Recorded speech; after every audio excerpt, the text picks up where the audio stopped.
ஏன்னா charge sheet போட்டாங்க, அடுத்த கட்டமா வந்து ட்ரையல் நடத்துவாங்க. ட்ரையல் நடத்தின பிறகு சவுக்கு சங்கர் தரப்பில் வைக்கக்கூடிய வாதம் ஆரம்பத்திலிருந்து இந்த ஒரு வழக்கில் இது வரைக்கும் என்ன அப்படின்னா,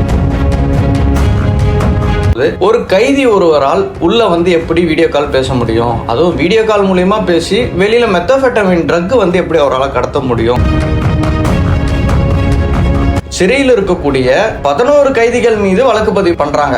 ஆல்ரெடி அவன் வெளியில ஒரு தப்பு பண்ணி அதுக்கு எஃப்ஐஆர் வாங்கி தான் அவன் உள்ள வரான். உள்ள வந்த 11 கைதி மேல வந்து இவங்க ஒரு எஃப்ஐஆர் உள்ள போடுறாங்க. என்ன அப்படின்னா, இந்த 11 பேருமே வந்து.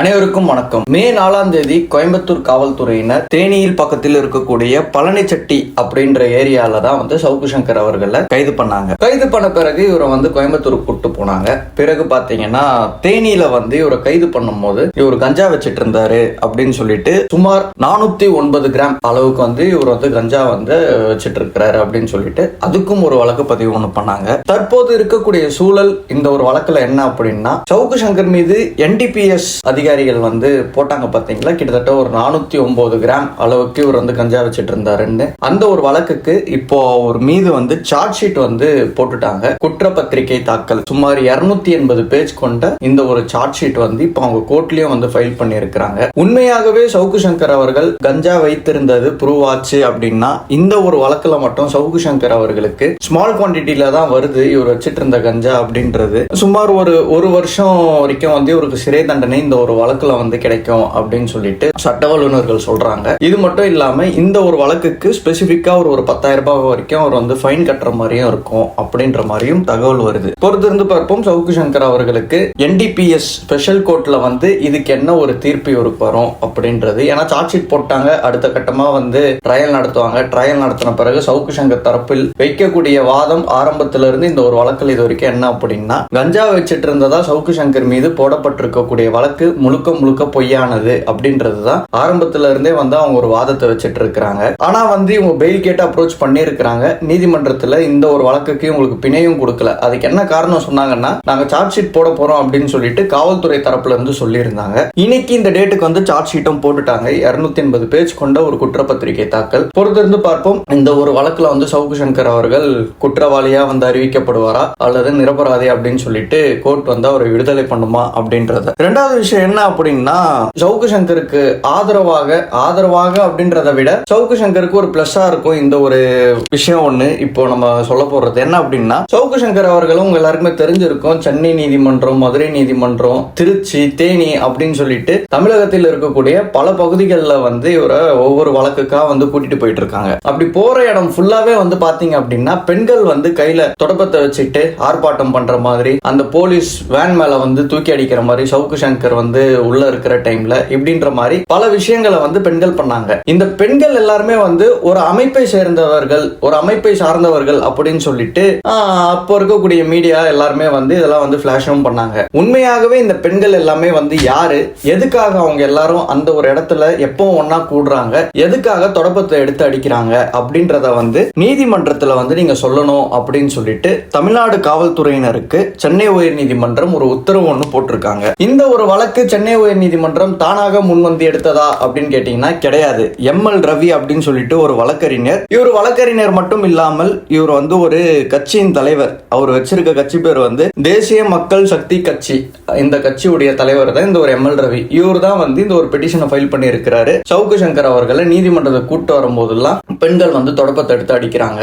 இந்த பெண்கள் எல்லாருமே வந்து ஒரு அமைப்பை சேர்ந்தவர்களா அல்லது ஆளும் கட்சி வந்து ஏவி விட்டுருக்கா, இந்த பெண்கள் எல்லாருமே வந்து சவுக்கு சங்கர் வரும்போதெல்லாம் நீங்க போயிட்டு போராட்டம் பண்ணணும், காவல்துறை வண்டி மேல வந்து நீங்க தொடப்பங்களை கொண்டாடிக்க வேண்டும் அப்படின்னு சொல்லிட்டு அவங்களுக்கு உத்தரவு போட்டது யாரு, இது எல்லாமே வந்து விசாரணை நடத்தணும் அப்படின்னு சொல்லிட்டு இந்த ML ரவி அப்படின்றவர் தான் வந்து பெட்டிஷன் ஃபைல் பண்ணாரு. ஓகே, இப்போ சவுக்கு சங்கர் டாபிக் விட்டு நம்ம அடுத்த டாபிக் வருவோம். ஒரு 2-3 நாட்களுக்கு முன்பு பேப்பர்ல வந்த ஒரு செய்தி மற்றும் பல மெயின் ஸ்ட்ரீம் ஊடகங்கள் எல்லாமே வந்து இந்த ஒரு விஷயத்தை பெருசாவே பிளாஷ் பண்ணாங்க. புழல் சிறையில் இருந்தபடியே ஒரு கைதி ஒருவர் வீடியோ கால் மூலம் மெத்தபெட்டமைன் வந்து கடத்தி இருக்கிறாரு, போதை போதைப் பொருள் அப்படின்னு சொல்லிட்டு. உண்மையாகவே சிறையில் இருக்கக்கூடிய ஒரு கைதியால் வீடியோ கால் ஃபர்ஸ்ட் எப்படி பேச முடியும்? ஏன்னா ஜெயில் உள்ள போகும்போதே வந்து போன் அலோவ் பண்ண மாட்டாங்க. அது இல்லாம பிளாக் கலர் ஷர்ட் பேண்ட் இருந்தா கூட அதையும் எடுத்துட்டு போக கூடாதுன்றாங்க இப்பெல்லாம். மேலும் பாத்தீங்கன்னா வெளியில இருந்து நீங்க உள்ள எடுத்துட்டு வர பொருள் எதுவுமே வந்து எடுத்துட்டு போக கூடாது. அதுவும் நீங்க வெளியில இருந்து வாங்கிட்டு வர ஷாம்பு, சோப்பு கூட பாத்தீங்கன்னா சோப்பு கவர் கூட வெளியில நீங்க போட்டுட்டு உள்ள சோப்பு மட்டும் தான் எடுத்துட்டு போகணும். ஷாம்பு இருக்கு அப்படின்னா அதை மட்டும் நீங்க வச்சுக்கலாம், அவ்வளவுதான். மேலும் பாத்தீங்கன்னா நீங்க வெளியில இருந்து எடுத்துட்டு வரக்கூடிய மெடிசன்ஸா இருக்கட்டும், எதுவா இருக்கட்டும், எதுவுமே வந்து நீங்க உள்ள எடுத்துட்டு போக கூடாது. அப்படி இருக்கும்போது ஒரு கைதி ஒருவரால் உள்ள வந்து எப்படி வீடியோ கால் பேச முடியும்? அதுவும் வீடியோ கால் மூலியமா பேசி வெளியில மெத்தபெட்டமின் ட்ரக் வந்து எப்படி அவரால் கடத்த முடியும் அப்படின்னு சொல்லிட்டு பலருக்கும் வந்து ஒரு கேள்வி எழுந்தது. உண்மையாகவே புழல் சிறையில் வந்து அந்த அளவுக்கு ஒரு பாதுகாப்பு குறைபாடு இருக்கா? அந்த அளவுக்கு ஒரு கைதி வந்து உள்ள இருந்து வெளியில வந்து ஆபரேட் பண்றாங்களா அப்படின்னா நிச்சயம் வந்து பல விஷயங்கள் இதுக்கு முன்னாடி நடந்திருக்கு. என்னென்ன நடந்திருக்கு அப்படின்றதையும் நம்ம இப்ப விரிவா பார்ப்போம். கடந்த ஏப்ரல் 30, 2023 அன்று புழல் சிறையில பாத்தீங்கன்னா கேம்பஸ் உள்ள நான் சொல்றது 750 ml ஆல்கஹால் சரக்கு மேலும் 400 கிராம் கஞ்சாவை வந்து பறிமுதல் பண்ணியிருக்கிறாங்க. எங்க இருந்து இதை கண்டுபிடிக்கிறாங்க அப்படின்னா ஒரு சிறை காவலர் 6வது வாட்ச் டவர் அப்படின்னு சொல்லுவாங்க. இப்ப புழல் சிறை எடுத்துக்கிட்டீங்கன்னா புழல் சிறை வெளியே ஒரு பெரிய காம்பவுண்ட் இருக்கும், அதுக்கு உள்ள ஒரு காம்பவுண்ட், அதுக்குள்ள ஒரு காம்பவுண்ட், மொத்தம் வந்து 3 காம்பவுண்ட் வரும். இந்த ஒரு காம்பவுண்டுக்கு நடுவுலயும் வாட்ச் டவர் அப்படின்னு சொல்லுவாங்க. பெருசா இருக்கும் கோபுரம் மாதிரி. அது மேல இருந்து ஒரு காவலர் வந்து 24 மணி நேரமும் வந்து சுழற்சியின் அடிப்படையில காலையில இருந்து ஈவினிங் வரைக்கும் ஒரு காவலர் இருப்பாரு.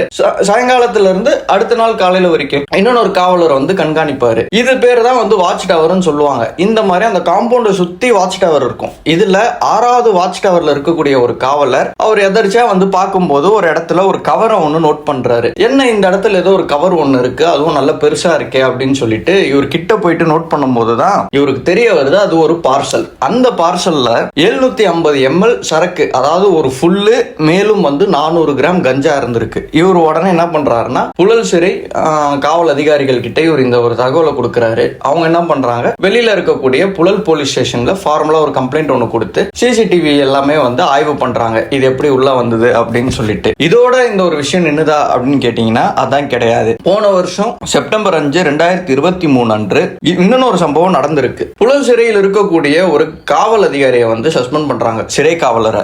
எதுக்காக இந்த ஒரு சஸ்பென்ஷன் நடக்குது அப்படின்னா, புழல் பொறுத்த வரைக்கும் நீங்க வந்து ஸ்பெஷல் டீம் அப்படின்னு சொல்லிட்டு ஒருத்தங்க இருப்பாங்க, ஸ்பெஷல் ஸ்குவாட். அவங்களுக்கு என்ன வேலைன்னா திடீர்னு ஒரு செல்லூர்ல போவாங்க, சம்பந்தப்பட்ட அந்த ஒரு கைதியை வந்து ஃபுல்லா செக் பண்ணுவாங்க. அவங்களுடைய துணி எல்லாமே வந்து பெட்ஷீட்டு எல்லாமே வந்து கம்ப்ளீட்டா செக் பண்ணிட்டு போன் வச்சிருக்கிறாங்களா, கஞ்சா வச்சிருக்கிறாங்களா, வேற ஏதாவது பொருட்கள் பயன்படுத்துறாங்களா, சிகரெட் வச்சிருக்கிறாங்களா, போதைப் பொருட்கள் வேற ஏதாவது இருக்கா அப்படின்றத ஃபுல்லாவே வந்து செக் பண்றது தான் இந்த ஸ்பெஷல் ஸ்குவாடுடைய வேலை.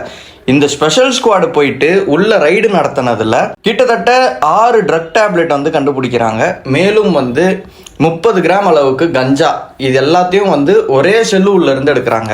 அந்த செல்லூர்ல இருக்கக்கூடிய நபர் யார் அப்படின்னா ஆல்வின் அப்படின்னு சொல்லிட்டு. இந்த ஆல்வின் யார் அப்படின்னா ஏஆர்டி ஜுவல்லர்ஸ் அப்படின்னு சொல்லிட்டு ஒரு நிதி நிறுவனம் நடத்திட்டு இருந்தக்கூடிய ஒரு மனிதர். இவருடைய செல்லுல இருந்து தான் வந்து கிட்டத்தட்ட 30 கிராம் அளவுக்கு கஞ்சா மற்றும் 6 போதை மாத்திரைகள் வந்து எடுக்கிறாங்க. பிறகு அந்த ஆல்வின் கிட்ட வந்து இவங்க விசாரணை நடத்துறாங்க. எப்படி உங்களுக்கு 6 போதை மாத்திரை உள்ள வந்தது, எப்படி உங்களுக்கு 30 கிராம் கஞ்சா வந்ததுன்னு சொல்லும் போது கேட்கும் போதுதான் இந்த ஆல்வின் சொல்றாரு, எனக்கு உள்ள இருக்கக்கூடிய ஒரு சிறை காவலர், அவருடைய பெயர் திருமலை நம்பிராஜன், இவர் தான் வந்து எனக்கு வெளியில இருந்து எடுத்துட்டு வந்து சப்ளை பண்ணது அப்படின்னு சொல்லிட்டு இந்த ஆல்வின் கிட்ட வந்து காவல்துறையினர் வாக்குமூலம் வாங்கி பிறகு இந்த ஒரு திருமலை நம்பிராஜன் அப்படின்ற ஒரு காவலரை சஸ்பெண்டும் பண்றாங்க. இந்த சம்பவம் இதோட நின்னுதா அப்படின்னா நிக்கல. இந்த வருஷம் ஏப்ரல் 5, 2024 ஒரு சம்பவம் நடந்திருக்கு. 2 பேர் வராங்க ஒரு கைதி ஒருத்தரை பாக்குறதுக்கு. அந்த கைதியுடைய பெயர் வந்து கார்த்திக். பார்த்துட்டு போன உடனே அந்த 2 பேரையும் வந்து கைது பண்றாங்க. கைதான அந்த 2 நபர்கள் யாரு, எதுக்காக அவரை கைது பண்றாங்கன்னா, அதுல ஒரு நபருடைய பெயர் குமாரி. இவங்களுக்கு வயது வந்து 32, கொடுங்கையூர் பகுதியை சேர்ந்தவங்க இவங்க. இன்னொரு நபருடைய பெயர் கரண், இவருக்கு 22 வயசு, ட்ரிப்ளிகன் பகுதியை சேர்ந்தவர். இவங்க என்ன பண்றாங்க, 4 மணிக்கு வந்து மனு ரூமுக்கு வந்து போறாங்க. இந்த கார்த்திக் அப்படின்றவர்கிட்ட வந்து மனு ரூம்ல வந்து பேசுவதற்காக போறாங்க. பேசிட்டு இவங்க வெளியில வந்து மனு பொருட்கள் அப்படின்னு சொல்லிட்டு கொடுப்பாங்க. உள்ள இருக்கக்கூடிய சிறை கைதிகளுக்கு வந்து பிரெட்டு, பழங்கள், அப்புறம் ஸ்நாக்ஸ், இதெல்லாமே வந்து மனு பொருட்களா வந்து உள்ள போகும். அப்படி மனு பொருட்கள் இருக்கக்கூடிய அந்த ஒரு பேக்ல இருந்து கிட்டத்தட்ட 30 கிராம் அளவுக்கு கஞ்சா வந்து பறிமுதல் பண்ணியிருக்கிறாங்க. இவங்க பேசிட்டு வெளியில வந்த உடனே காவல்துறையினர் வந்து இவங்களை கைது பண்ணிடுறாங்க. யாரை? இந்த குமாரி, கரண், இவங்க 2 பேருமே வந்து கைது பண்ணிடுறாங்க. கைது பண்ணி இவங்க கிட்ட விசாரணை நடத்தும் போது, ஆமாங்க நாங்க உள்ள வந்து இவரு கார்த்திக்ன்றவருக்கு கொடுக்கறதுக்கு தான் நாங்க இது எல்லாத்தையும் நாங்க எடுத்துட்டு வந்தோம் அப்படின்னு சொல்லிட்டு அவங்கள வாக்குமூலம் கொடுத்துடுறாங்க. பிறகு இவர்கள் மீது வழக்கு பதிவு செய்து இவங்களையும் வந்து சிறையில் அடைக்கிறாங்க. இதோட இந்த கதை நின்னுதா அப்படின்னா நிக்கல.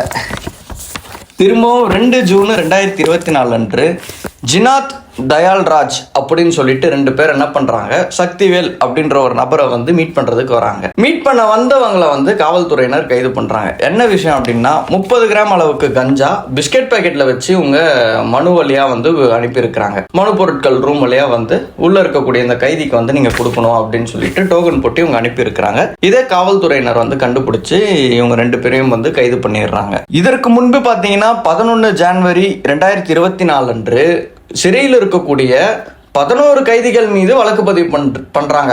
ஆல்ரெடி அவன் வெளியில ஒரு தப்பு பண்ணி அதுக்கு எஃப்ஐஆர் வாங்கி தான் அவன் உள்ள வரான். உள்ள வந்த 11 கைதி மேல வந்து இவங்க ஒரு எஃப்ஐஆர் உள்ள போடுறாங்க. என்ன அப்படின்னா இந்த 11 பேருமே வந்து 50 கிராம் கஞ்சா வச்சுட்டு இருந்தாங்க, 2 செல்போன் வச்சுட்டு இருந்தாங்க, சிம் கார்டு வச்சுட்டு இருந்தாங்க. எனவே வந்து இவர்கள் மீது வந்து நாங்கள் வழக்கு பதிவு பண்றோம் அப்படின்னு சொல்லிட்டு அவனே தப்பு பண்ணிட்டு தான் உள்ள வந்திருக்கிறான். உள்ள வந்தவன் மேல வந்து இன்னொரு எஃப்ஐஆர் உள்ள இருக்கக்கூடிய சிறை காவலர்கள் வந்து போடுறாங்க. ஸோ இது எல்லாத்தையும் வச்சு பார்த்தா புழல் சிறையில வந்து உள்ள போன் இல்லையா, கஞ்சா பழக்கம் உள்ள இருக்கிறவங்களுக்கு வந்து வெளியில இருந்து இன்னும் சப்ளை போகலையா, மேலும் வேற வெளியில என்னென்ன பொருட்கள் எல்லாமே கிடைக்குதோ அது எல்லாமே உள்ள வந்து இவங்களுக்கு எல்லாம் கிடைக்குதா அப்படின்னு பாத்தீங்கன்னா நிச்சயம் கிடைக்குது. அதற்கு உதாரணம் தான் வந்து இத்தனை பேரை வந்து நம்ம சொல்லி இருக்கிறோம். ஸோ இது எல்லாத்தையும் வச்சு இப்ப நீங்க புரிஞ்சுக்கோங்க, புழல்ல இருந்து ஒருத்தன் வெளியில வந்து ஒரு நெட்வொர்க் ஒன்று ஆப்ரேட் பண்றான் அப்படின்னா கண்டிப்பா உள்ள இருக்கக்கூடிய அதிகாரிகளுக்கு தெரியாமல இந்த ஒரு விஷயம் நடக்க வாய்ப்பே கிடையாது.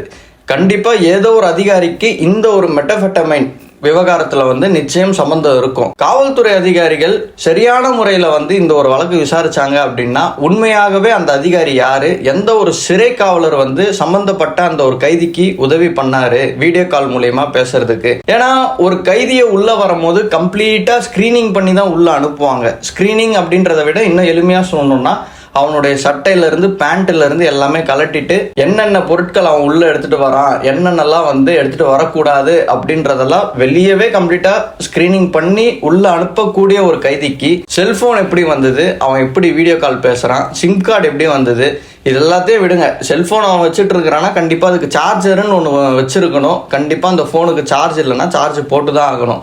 இது எப்படி வந்தது, இது எல்லாமே வந்து பலருக்கும் இருக்கக்கூடிய ஒரு கேள்விகள் தான். இந்த கேள்விக்கான பதில் தமிழக காவல்துறை நினைச்சா நிச்சயம் வந்து உண்மையை வந்து வெளிக்கொண்டு வர முடியும். ஆனா வெளிக்கொண்டு வருவாங்களா அப்படின்றது வரக்கூடிய நாட்கள்ல தான் தெரிய வரும். பொறுத்திருந்து பார்ப்போம் அடுத்தடுத்து என்ன நடக்க போகுது இந்த ஒரு வழக்குல அப்படின்றத. நன்றி, வணக்கம்.